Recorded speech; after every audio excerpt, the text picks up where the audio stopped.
Hello दोस्तों। आज इस वीडियो में हम लोग पॉलिटी के कुछ कोर क्वेश्चन डिस्कस करेंगे। अब आजकल एक नया पैटर्न चला हुआ है जिसमें आपको स्टेटमेंट वाइज क्वेश्चन पूछे जाते हैं और ये जो क्वेश्चन और डिस्कशन है आपके आने वाले, चाहे वो बीपीएससी एग्जाम हो, जेपीएससी एग्जाम हो, वहाँ पे आपको काफ़ी हेल्पफुल साबित होंगे। ठीक है, क्वेश्चन थोड़े टफ लेवल के हैं लेकिन आपको बहुत चीज़ जानने और समझने को मिलेगा। अब चलिए स्टार्ट करते हैं। पहला क्वेश्चन जो है वो आपको लिया गया है voting on demand of grant से। ठीक है, बजट से संबंधित है कि ये जो वोटिंग होती है वो केवल लोकसभा में हो सकती है। दूसरा जो पॉलिसी कट मोशन है, जो ये इसमें डिमांड को 100 रुपये से घटा दिया जाता है। तो हम जानते हैं कि जब बजट प्रस्तुत होता है तो उसका अलग अलग प्रक्रिया होता है। ठीक है, उसकी अलग अलग प्रक्रिया होता है। जैसे आपका पहले जो है बजट प्रस्तुत किया जाता है लोकसभा में, उसकी एक कॉपी जाती है राज्यसभा में, उस पर डिस्कशन होता है 3-4 दिन और उसके बाद उसको हैंड ओवर कर दिया जाता है डीआरएससी को, डिपार्टमेंट रिलेटेड स्टैंडिंग कमेटी को, विभागीय संबंधित स्थायी समिति को। और फिर उसके 1 महीने के बाद जो अलग अलग मुद्दे हैं, जो अलग अलग आवंटन किया गया, उस पर वोटिंग होता है। तो ये तो केवल लोकसभा में होता है, ये बिल्कुल सही है।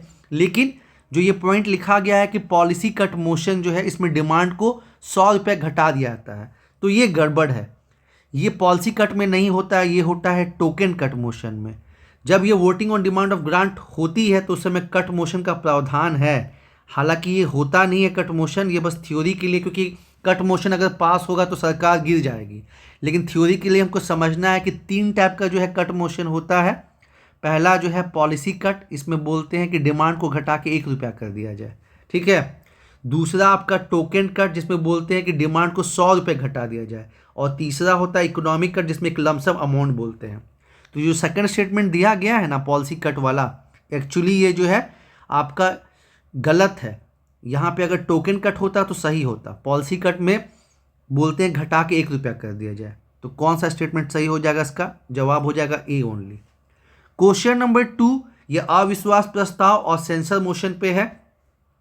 पहला स्टेटमेंट दिया गया है कि जो नो कॉन्फिडेंस मोशन है, अविश्वास प्रस्ताव, ये लोकसभा में 100 मेंबर की सहमति से आ सकता है। दूसरा सेंसर मोशन जो है वो काउंसिल ऑफ मिनिस्टर के विरुद्ध आ सकता है। केवल यहाँ पे दिया गया, ध्यान रखिएगा।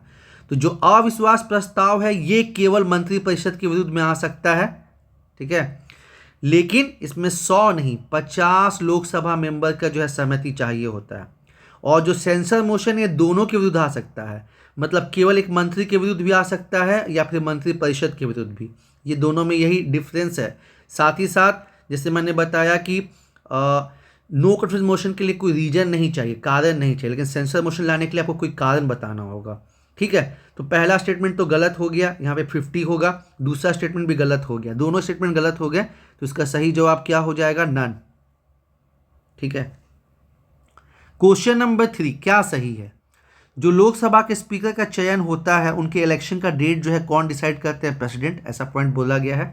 दूसरा, जो लोकसभा के डिप्टी स्पीकर होते हैं उनका जो इलेक्शन का डेट होता है वो स्पीकर डिसाइड करते हैं। आपको बताना है कौन सा स्टेटमेंट सही है, पहला, दूसरा, दोनों या दोनों में से कोई नहीं।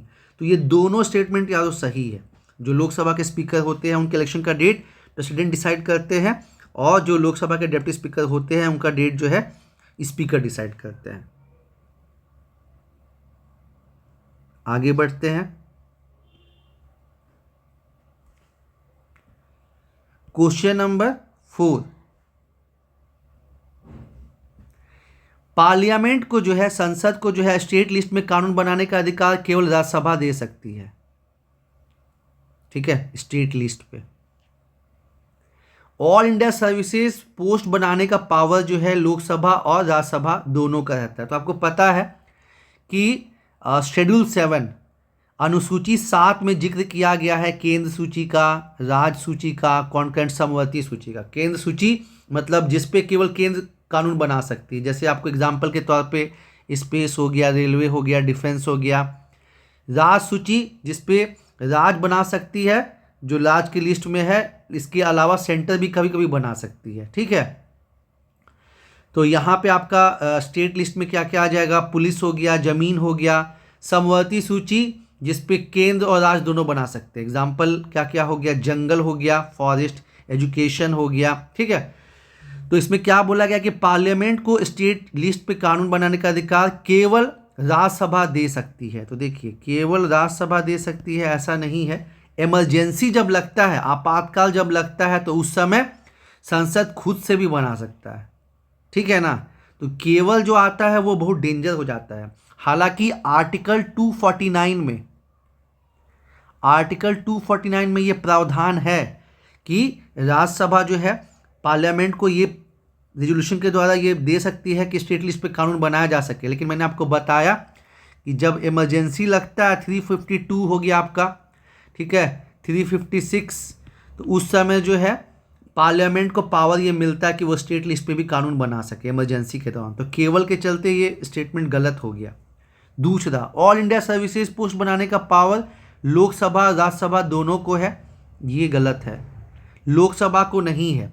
इसमें भी जैसे होता है ना कि कहने को राज्यसभा अपर हाउस है, लोकसभा लोअर हाउस है, और लेकिन ज़्यादा पावर लोकसभा को है, पर कुछ विशेष पावर जो है वो राज्यसभा को मिला हुआ है, ठीक है। तो उसमें ये भी है कि ऑल इंडिया सर्विसेज कुछ का पोस्ट जो तैयार करना है, उसका गठन करने का पावर जो है वो राज्यसभा को ही है, दोनों को नहीं है। तो पहला स्टेटमेंट भी गलत, दूसरा स्टेटमेंट भी गलत। इसमें जो है लोग कंफ्यूज हो जाते हैं, ये राज्यसभा को लेके वो इमरजेंसी वाला प्रावधान जो है वो भूल जाते हैं, तो उसको भी ध्यान में रखना है यारो।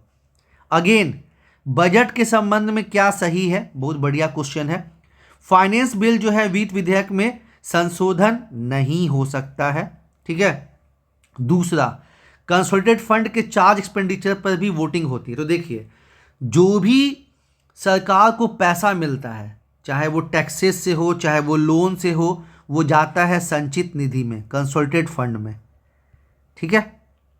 और इसका दो पार्ट होता है।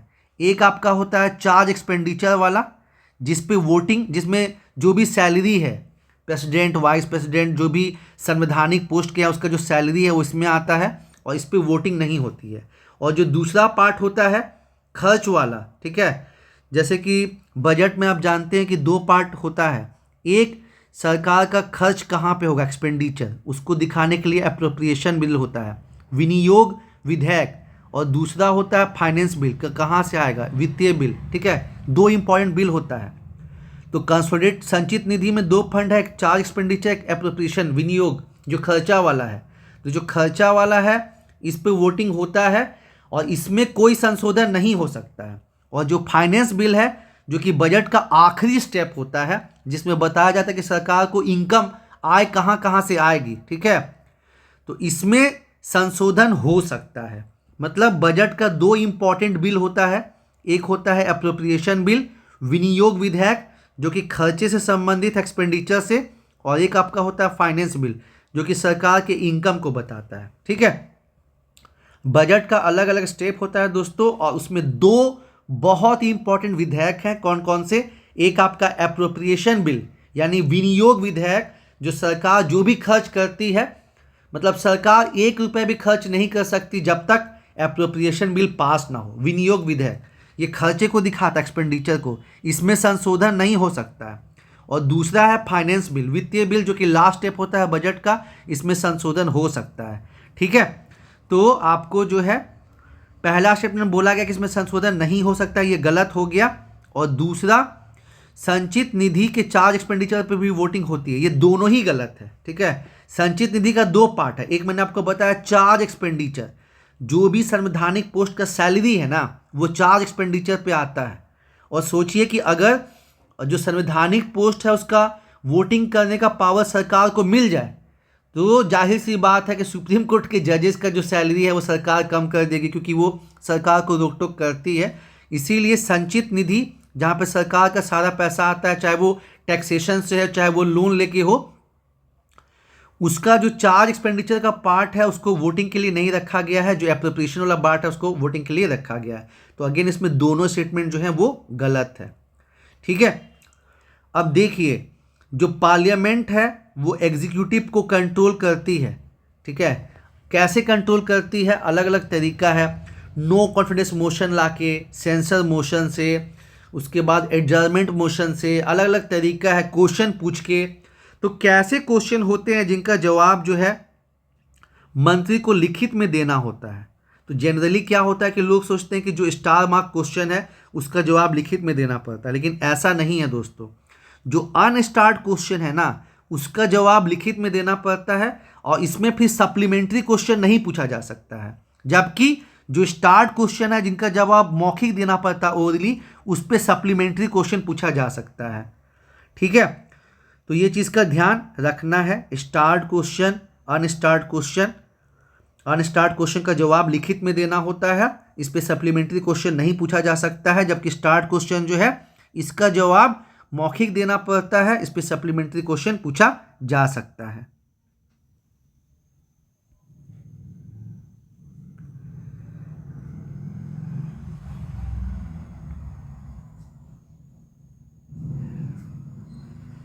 क्वेश्चन नंबर 7, आप जानते हैं कि प्रेसिडेंट, राष्ट्रपति जो है वो मोशन ऑफ थैंक्स प्रेजेंट करते हैं। यहाँ एमपी लिखा, ये पार्लियामेंट होना चाहिए, संसद के द्वारा। अगर ये नहीं पास होता है तो सरकार गिर सकती है, पहला स्टेटमेंट है। दूसरा, एडजर्नमेंट मोशन जो है, स्थगन प्रस्ताव, ये केवल लोकसभा में आ सकता है। तो ये दोनों ही स्टेटमेंट दोस्तों बहुत सही है कि प्रेसिडेंट जो मोशन ऑफ थैंक्स लाते हैं, हालांकि वो ये और नो ना बोल के जो है पास होता है, कि जो समर्थन में वो ये बोले और नो, तो ये हमेशा पास होता है। इसमें जो सरकार है, जो गवर्नमेंट है, वो किसकी जो क्या क्या आने वाली नीतियां हैं, क्या क्या सरकार करेगी, उसके बारे में बोला जाता है। तो ये पार्लियामेंट के द्वारा पास होना ज़रूरी है। अगर ये पास नहीं होगा तो सरकार गिर जाएगी, और ऐसा कभी नहीं हुआ है कि प्रेसिडेंट जो है वो मोशन ऑफ थैंक्स लाए और वो पास ना हो, क्योंकि आपको पता है बहुमत किसका रहता है, सरकार का रहता है। और जो एडजर्नमेंट मोशन है, जो कोई इंपॉर्टेंट मैटर होता है उसको एडजर्नमेंट मोशन के थ्रू लाते हैं, तो ये केवल लोकसभा में आ सकता है। तो दोनों स्टेटमेंट सही है, तो उसका आंसर हो जाएगा बोथ। ठीक है, उसके बाद क्या सही है, आपको पता है कि कमेटी जो है, पार्लियामेंट्री कमेटी, संसदीय समिति, दो टाइप का होता है। एक होता है स्टैंडिंग कमेटी जो हर साल बनती है, और एक वो आपका होता है एडहॉक। एडहॉक मतलब जब कोई ज़रूरी काम पड़े तभी वो बनेगा। एग्जाम्पल, बोफोर्स का पास्ट में जो है घोटाला हुआ था, तो इस पर एक ज्वाइंट पार्लियामेंट कमेटी बनी थी। ठीक है, मतलब ये हमेशा नहीं बनता है, एडहॉक टेम्पररी है, कुछ इंपॉर्टेंट मुद्दों के लिए बनता है। लेकिन जो अस्थाई समिति होती है, स्टैंडिंग समिति, इसका गठन हर साल होता है। ठीक है, और इसमें भी जो फाइनेंशियल कमेटी है, वित्तीय कमेटी, वो बहुत इंपॉर्टेंट है। तो उसमें 3 है आपका, एक आपका पैक है, लोक लेखा समिति, एक इसका आपका प्राक्कलन समिति है, कमेटी ऑन पब्लिक अंडरटेकिंग है। तो क्या पूछा गया है कि पैक का जो अध्यक्ष होता है उसमें गवर्नमेंट के साइड से, जो पैक के चेयरपर्सन होते हैं वो गवर्नमेंट की तरफ से होते हैं, मतलब रूलिंग पार्टी के होते हैं। लोक लेखा समिति के जो अध्यक्ष होते हैं वो रूलिंग पार्टी के होते हैं। ठीक है, इसमें सदस्य कितने होते हैं, 22, 15 लोकसभा से और आपका जो है 7 जो है राज्यसभा से। इसके अलावा दूसरा पॉइंट जो है कि committee on empowerment of women जो है, इसमें टोटल 30 मेंबर्स होते हैं। तो आपको बताना है कि कौन सा सही है। ठीक है, काफ़ी मतलब बेहतरीन क्वेश्चन है। तो चलिए, इसका एक पॉइंट तो हम आपको बता देते हैं कि जो पैक के अध्यक्ष होते हैं वो गवर्नमेंट के साइड से नहीं होते हैं। वो प्रचलन यही है कि वो जनरली कहाँ से होते हैं, वो जो होते हैं विपक्ष से होते हैं। और दूसरा जो है committee on empowerment of women, ये टोटल 30 मेंबर्स होते हैं कि नहीं, तो आप देखिएगा और आप बताइएगा, ये आपको होमवर्क के लिए है कि ये इसमें कितने सदस्य होते हैं। ठीक है, बाकी हम आपको बता ही दिए कि जो वित्तीय समिति है, एस्टीमेट कमेटी, इसमें 30 मेंबर होते हैं, सारे लोकसभा से होते हैं, बहुत इंपॉर्टेंट है। दूसरा जो है लोक लेखा समिति पैक, इसमें 22 सदस्य होते हैं, 15 लोकसभा से, 7 राज्यसभा से। ठीक है, तो आपको होमवर्क में ये है कि जो committee on empowerment of women है, इसमें कितने सदस्य होते हैं, आपको आंसर बताना है। लास्ट, क्या सही है, जो इंडिविजुअल प्रिविलेज है, व्यक्तिगत विशेष अधिकार, ये सिविल मैटर में सेशन के 40 दिन पहले और बाद गिरफ्तारी नहीं हो सकती है, पहला। दूसरा, राज्यसभा को 10 दिन में मतलब 10 दिन मिलता है मैक्सिमम मनी बिल के केस में। ठीक है, तो देखिए ये जो पहला पॉइंट जो है वो सही है, व्यक्तिगत विशेष अधिकार जो है वो मिला हुआ है सिविल मैटर में सेशन के 40 दिन पहले, और गिरफ्तारी नहीं हो सकती है पहले और बाद में। और राज्यसभा को जो है 10 दिन नहीं, ये मिला हुआ है 14 दिन। ठीक है, तो इसमें दूसरा स्टेटमेंट जो है वो गलत है, पहला जो है वो सही है, क्योंकि जो एमपी होते हैं, जो एमएलए होते हैं, उनको जो है कुछ विशेष अधिकार दिया गया है, उसमें जो है ये प्रावधान रहता है ताकि वो स्वतंत्र रूप से काम कर सके। उम्मीद है दोस्तों आपको ये क्वेश्चन पसंद आए होंगे। धन्यवाद।